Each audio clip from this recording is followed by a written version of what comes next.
Alors, bonjour à tous et bienvenue sur Total Entraînement, deuxième capsule. Aujourd'hui, on parle avec le coach Nicolas Roy de Sherbrooke. Il travaille dans le fond entraîneur, préparateur physique aussi, président de Fonction Optimum, préparateur physique aussi de l'équipe masculine au volleyball, le Team Canada. Nick, bonjour, comment ça va? Ça va super bien toi-même? C'est très très bien. Aujourd'hui, du pain sur la planche, on pourrait dire.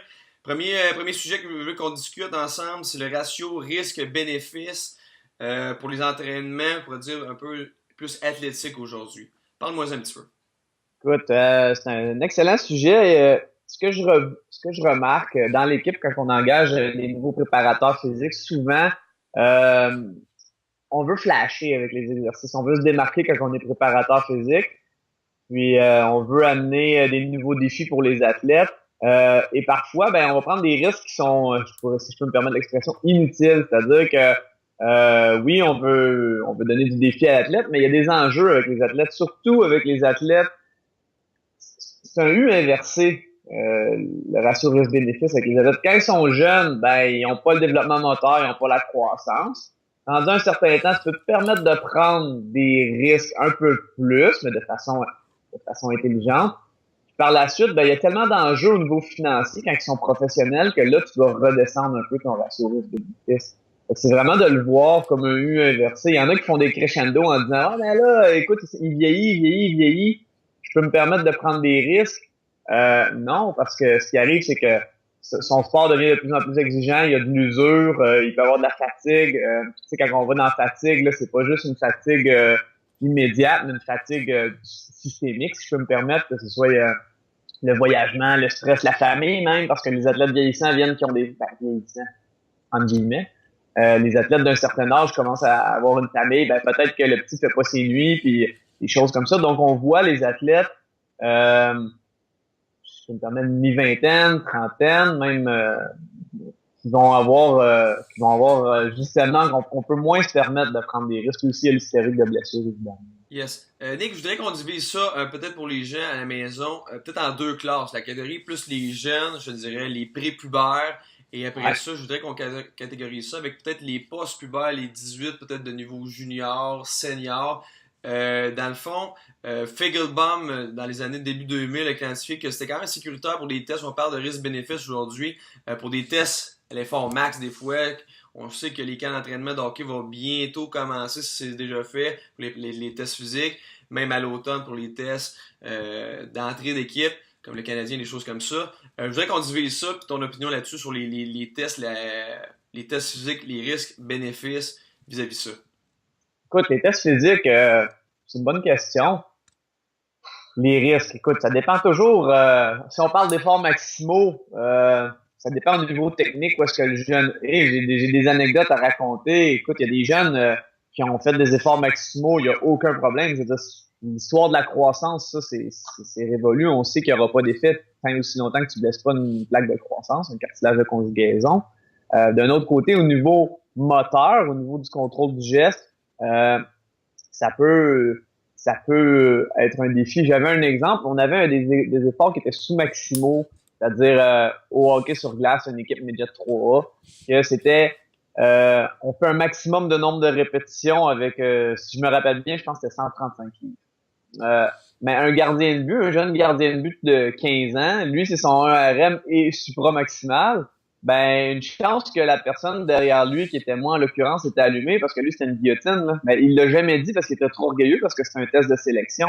Ça aurait pu être extrêmement dangereux pour ce jeune-là.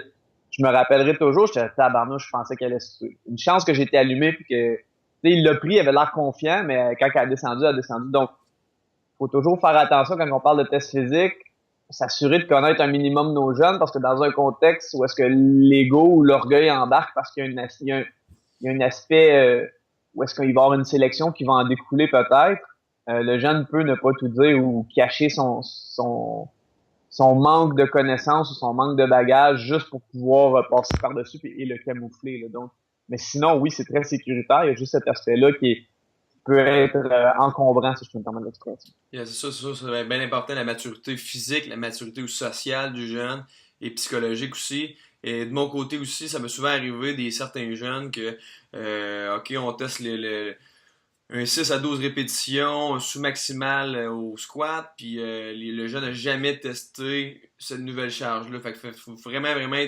bien connaître nos jeunes et s'assurer qu'il a déjà testé préalablement, surtout chez les jeunes.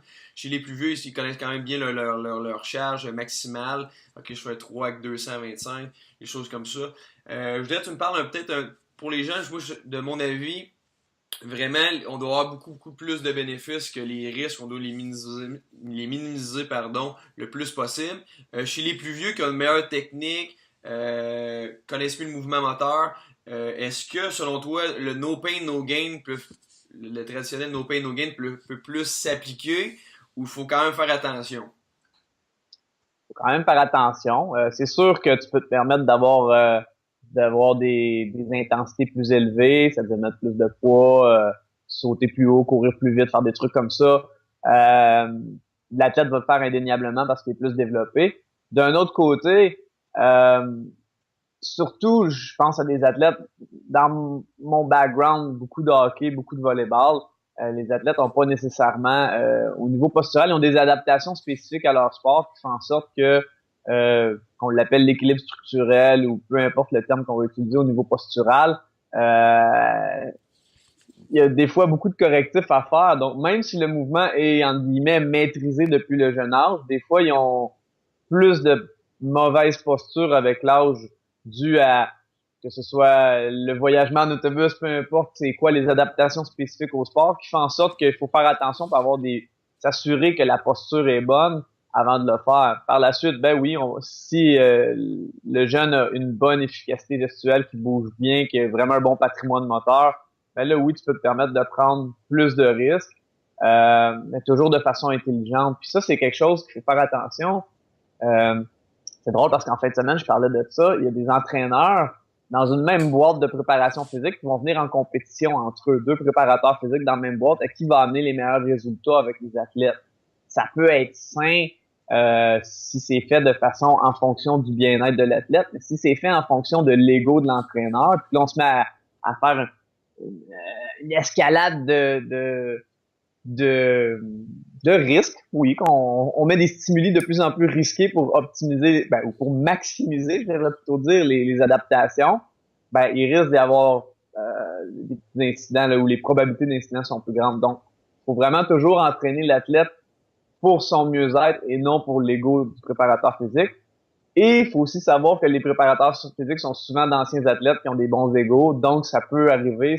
Ça semble évident quand on en parle ici, mais il faut savoir que les préparateurs physiques sont des êtres humains qui ont des bons égos, puis des fois entre eux aiment la compétition, ce qui est tout à fait normal. Donc des fois ça prend, autant il faut se discipliner à ne pas trop être orgueilleux en tant que préparateur physique, autant il faut pas non plus laisser aller, mais ça prend juste un équilibre là-dedans aussi, comme dans n'importe quoi. Yes, exactement. Oui, tu parles de compétition saine. Ça doit être la compétition, tant qu'à moi, est super importante. Mais souvent, même pour les jeunes, avec la population que je travaille le plus, souvent, des fois, la compétition va être un peu malsaine parce qu'il va y avoir tellement des niveaux différents avec la puberté, prépubère, post-pubère, grandi de 6 pouces. Là, on retrouve un petit peu de tout, surtout pour les, je te dirais, niveau bantam ou que peut-être la mise en échec pour les bantams 2A et 3A, elle va être appliquée. Là, on retrouve du 14 ans, 15 ans qui ont des niveaux complètement différents. Et là, on parle plus peut-être pas d'entraînement, je te dirais, ben, dans la salle de musculation, avec les risques et bénéfices, mais plus sur la glace. Quels sont les risques et bénéfices vis-à-vis de cette pratique-là? Oui, la mise en échec doit être bien avancée tranquillement, bien enseignée, mais là, on retrouve un peu de tout. Puis encore là, tu sais, le bantam, on le voit, c'est très, très, très flagrant. On a des jeunes bantam qui s'entraînent avec nous. Nous, on prend des jeunes, on commence novice avec eux. Ils sont tout petits, là. On fait du travail de motricité avec eux. Donc vraiment, ceux qui sont avec nous depuis qu'ils sont novices, il faut comprendre que quand ils arrivent bantam, versus le jeune que les parents ont jamais voulu investir dans la préparation physique, ils disent, ah là, t'es rendu bantam, il va y avoir du contact, faudrait que tu t'entraînes. Ce jeune-là peut pas être dans le même groupe que l'autre, même s'ils ont le même âge chronologique et même biologique. C'est-à-dire en termes de patrimoine moteur, de coordination intermusculaire, ça se compare juste pas là. Quand les deux arrivent à la puberté, il y en a un qui est beaucoup plus près que l'autre, et donc le ratio risque-bénéfice, même si c'est le même âge, tu vas pouvoir te permettre de prendre des exercices beaucoup plus avancés avec ce jeune-là qui qui est en action depuis les novices, versus l'autre, c'est impensable comme risque. Donc, c'est toujours contextuel. Là, on peut pas dire, à tel âge, je peux prendre tel risque ou quoi que ce soit. C'est évident. Je voulais qu'on s'attarde un petit peu sur une autre question aujourd'hui qu'on avait. On veut savoir un petit peu ton opinion vis-à-vis l'évolution du kinésiologue, le préparateur physique au fil des années. Avec l'équipe multidisciplinaire, la star, c'est que maintenant, devrais-je dire, on a des psychologues sportifs, on a des nutritionnistes, on a même des cuisiniers. On a vraiment de tout. Même il y en a qui stipulent qu'on devrait avoir éventuellement des coachs du sommeil pour aider les athlètes à diminuer le cortisol, augmenter la récupération. Alors là, dans cette équipe super, on va dire, multidisciplinaire, est-ce que le rôle du kinésiologue, selon toi, est diminué? Avant, peut-être le kinésiologue, c'était comme lui qui gérait un peu les sphères de l'entraînement, de la nutrition. Là, on est super, on pourrait dire, précis au niveau des lignes directrices au niveau de l'entraînement, au niveau de chaque spécificité, l'organigramme. Je pense que c'est vrai que le rôle du préparateur physique évolue beaucoup dans les équipes de sport intégrées avec le temps.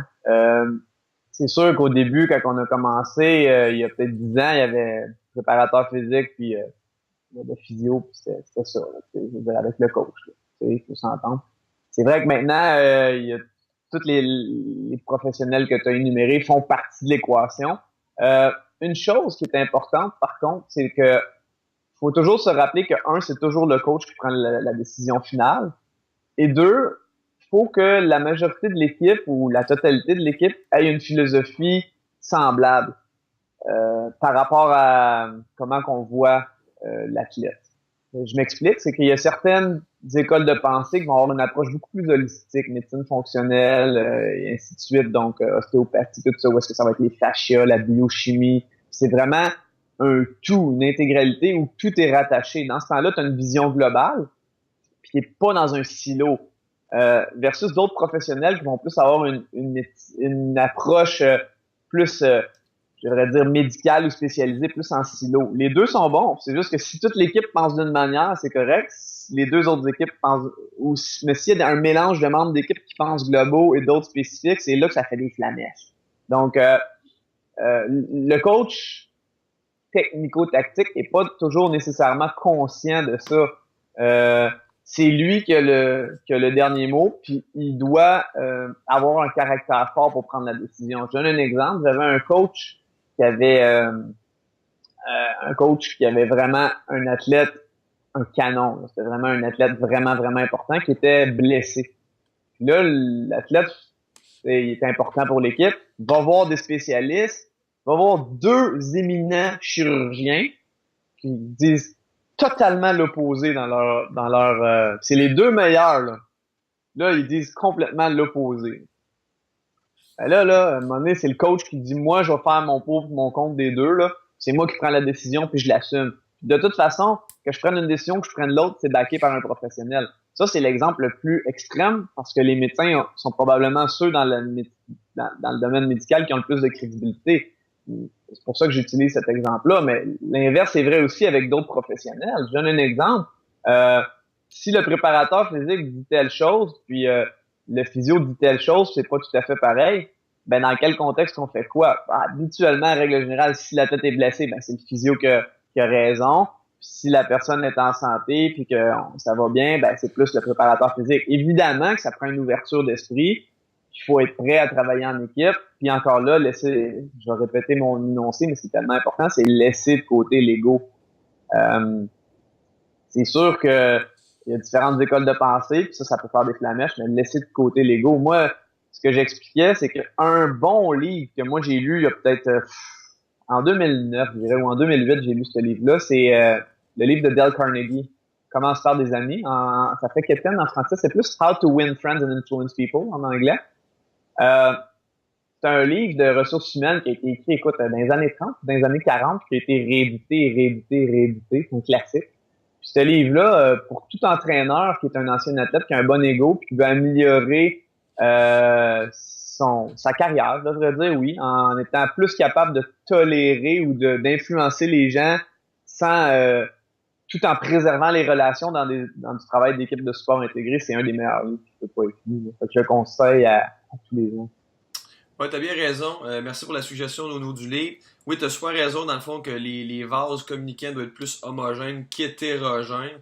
Ça peut, la discussion, tant qu'à moi, c'est vraiment l'essence même au niveau d'un milieu sportif multidisciplinaire. J'aimerais savoir, en terminant, Nick, au niveau du placement du kinésiologue dans, on pourrait dire, la hiérarchie, la pyramide, il y a l'entraîneur au bout de la ligne au sommet, on pourrait dire. Est-ce que selon toi, le kinésiologue est quand même en bonne place ou en second rang? Ou oui, tu m'en as parlé un petit peu. Le physiothérapeute, quand, lorsque l'athlète est blessé, va venir peut-être se situer en deuxième pour prendre des décisions, pour mieux conseiller l'entraîneur. Où est-ce qu'il se place? Est-ce que le nutritionniste a pris une place plus importante? Est-ce qu'ils sont ex aequo? Comment tu vois ça? Je te dirais que dans la réalité, puis je pense que c'est propre à chaque organisation, mais moi, dans les organisations avec lesquelles on travaille, euh, c'est principalement l'entraîneur. Puis préparateur physique et physio, ça va dépendre. Il y a des organisations, les physios vont prendre beaucoup plus de place et c'est correct. Il y a d'autres places, ça va être le préparateur physique ou à égalité. Puis par la suite, les autres vont être, oui, vont être présents, mais dans une moindre mesure. Parce que nous, on est, excuse l'expression, mais on est dans les tranchées avec les athlètes. Donc, c'est sûr que c'est nous qui passons plus de temps avec les athlètes, physio et kinésiologue, préparateur physique. Donc, c'est nous qui passons le plus de messages aussi. Donc, il faut aussi s'assurer que nos messages soient en harmonie avec les messages des autres membres de l'équipe de sport intégré qui sont peut-être moins souvent avec les athlètes parce que eux sont plus dans un contexte de consultation en bureau ou ainsi de suite, sont moins sur le terrain, là. Donc, c'est sûr que d'avoir une harmonie dans les messages est aussi plus facile quand c'est des philosophies similaires.